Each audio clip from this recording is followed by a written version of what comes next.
दोस्तों, आज मैं आप लोगों को ये बताने जा रहा हूँ कि एक दरखास्त कैसे लिखें, एक एप्लीकेशन कैसे लिखें। एप्लीकेशन का जो नंबर होता है, वो 5 नंबर का होता है और आता है या तो खत लिखें या दरखास्त लिखें, या तो खत लिखें या दरखास्त लिखें। खत पर खत या दरखास्त इनमें से किसी एक को लिखना होता है और 5 नंबर का होता है।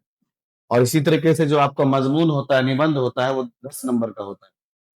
ये ऐसे टॉपिक हैं जिनसे आप अगर बिल्कुल बेहतरीन अच्छे खुशखत अंदाज में अच्छे लिखने के अंदाज में बेहतर अंदाज में लिखेंगे तो फिर आपको बेहतर नंबर यानी पूरे 5 नंबर एक बार में ही आप ला सकते हैं।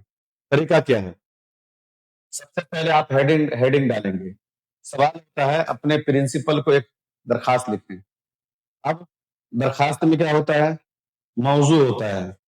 मौजू क्या है? ये है या तो फीस की माफी के लिए, या तो छुट्टी के लिए, जरूरी काम से कहीं जाने के लिए, जो भी कुछ ऐसा होगा वो यहाँ आएगा मौजू में। तो फीस की माफी के लिए दरखास्त है, या शादी में जाने के लिए दरखास्त है, या आप बीमार हो गए हैं गैर हाजिरी माफ कराने की दरखास्त है, या आप गरीब हैं और आपके अब्बू की आमदनी इतनी ज्यादा नहीं है तो फीस माफी के लिए दरखास्त है। तो एग्जाम्पल के तौर पर आप लोगों के सामने फीस माफी की दरखास्त लेकर मैं हाजिर हुआ हूं। तो सबसे पहले हेडिंग लिखना है अपने प्रिंसिपल को एक दरखास्त। और ये दरखास्त फीस माफी की भी हो सकती है, वो यहां आएगा। ये दरखास्त शादी में जाने के लिए भी हो सकती है। ये दरखास्त गैरहाजिरी माफी की भी हो सकती है। ये दरखास्त जरूरी काम से कहीं अर्जेंट जाने की भी हो सकती है। ये तमाम बातें आपको यहाँ पेश आएंगी, वो इसमें आएगा। तो बखिदमत आएगा, बखिदमत के बाद यहाँ एक कॉमा आएगा, ये वाला एक साथ, ये वाला कॉमा, बखिदमत। उसके बाद जिस स्कूल में आप हैं, प्रिंसिपल साहब रामपुर हाई स्कूल फॉरबिसगंज, इस तरीके से इसको 2 लाइन में भी लिख सकते हैं। और मौजू हो गया आपका, मौजू के वक्त ऐसे कॉमा देंगे। और फीस माफी के लिए दरखास्त, फीस माफी के लिए दरखास्त, ये तरीका है। अब मौजू भी दे दिया आपने।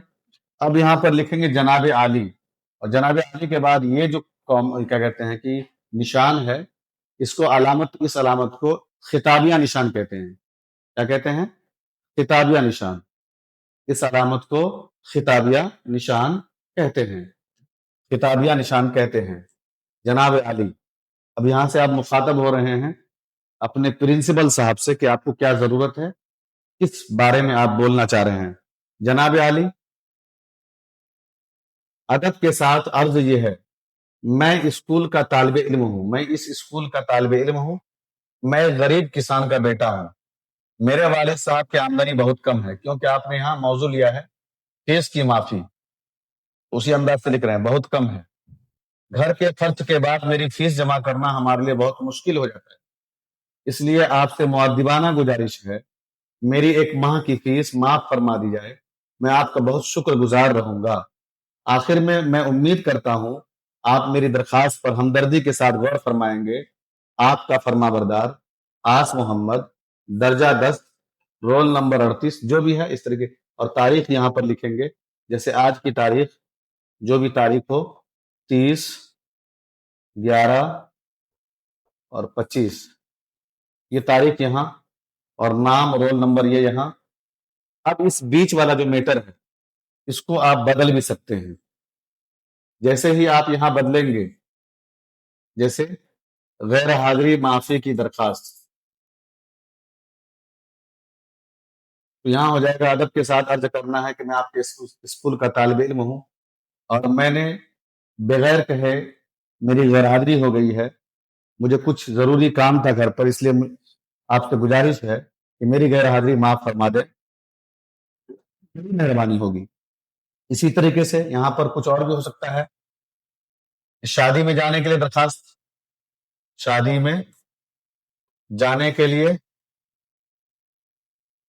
दरखास्त, यहां पर यह हो जाएगा, बड़े अदब के साथ अर्ज करना है कि मैं आपके स्कूल का तालिब इल्म हूं اور میرے بڑے بھائی کی شادی ہے اور جس شادی میں میری شرکت کرنا بہت لازمی ہے، اور اس لیے آپ سے گزارش ہے کہ مجھے 2 دن کی چھٹی دے کر شکریہ کا موقع عنایت فرمائیں، بڑی مہربانی ہوگی، عین نوازش ہوگی۔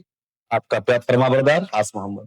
تو جیسے بھی ہو اس ٹاپک کو آپ یہاں پر چینج کر سکتے ہیں بیچ میں، لیکن درخواست لکھنے کا طریقہ یہ ہوگا، اوپر ہیڈنگ ڈالیں گے، یہاں بخدمت لکھیں گے، یہاں پرنسپل صاحب جس کو لکھ رہے ہیں، یہاں موضوع لکھیں گے، یہاں جناب عالی، اور اس کے بعد یہ میٹر لکھیں گے، اور اس میٹر سے آپ کا درخواست مکمل ہو جائے گا۔ تو درخواست میں ایک بات کا خیال رکھنا ہے، ایک تو یہ جو جگہ چھوڑیں گے یہ، دوسری بات ہر لائن میں درخواست لکھیں گے، اس لیے کہ درخواست کو ایک پیج کے اندر سمونا ہوتا ہے، اور درخواست کے علاوہ جو مضمون ہے یا دیگر سوالات کے جوابات ہیں اس کو آپ لائن چھوڑ کر لکھ سکتے ہیں، اس لیے کہ اردو کو لائن چھوڑ کر لکھنے میں اردو خوبصورت انداز میں دکھتا ہے، خوشخط دکھتا ہے۔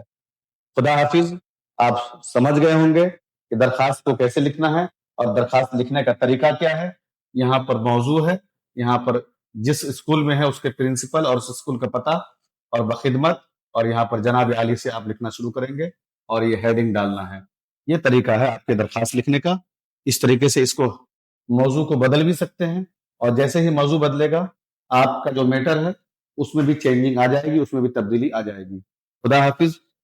میں امید کرتا ہوں کہ یہ درخواست جو ہے پورے 5 نمبر کا ہوتا ہے، تو اس میں سے 5 کے 5 نمبر آپ کو حاصل کرنا آسان ہو جائے گا۔ میری اس ویڈیو کو آپ لائک کریں، شیئر کریں، اور سب کو دکھا دیں کہ آپ کو درخواست کیسے لکھنا ہے، درخواست لکھنے کا انداز کیا ہوتا ہے، نرالا انداز ہو، لائن چھوڑ کر نہ لکھیں، لائن ہر لائن میں لکھیں، اور ایک پیج کے اندر بھی لکھیں، ایک پیج سے دوسرے پیج میں درخواست لکھتے ہوئے نہ چلے جائیں۔ یہ کچھ چیزیں لازمی چیزیں ہیں جس کا دھیان رکھنا بہت ضروری ہے۔ انجام اس کے ہاتھ ہے، آغاز کر کے دیکھ، انجام اس کے ہاتھ ہے، آغاز کر کے دیکھ، بھیگے ہوئے پروں سے پرواز کر کے دیکھ، بھیگے ہوئے پروں سے پرواز کر کے دیکھ۔ خدا حافظ۔ میں سمجھتا ہوں کہ آپ لوگ اسی انداز سے درخواست کو لکھ کر پیش کریں گے، انشاءاللہ مکمل 5 کے 5 نمبر آپ کو مل جائیں گے۔ خدا حافظ۔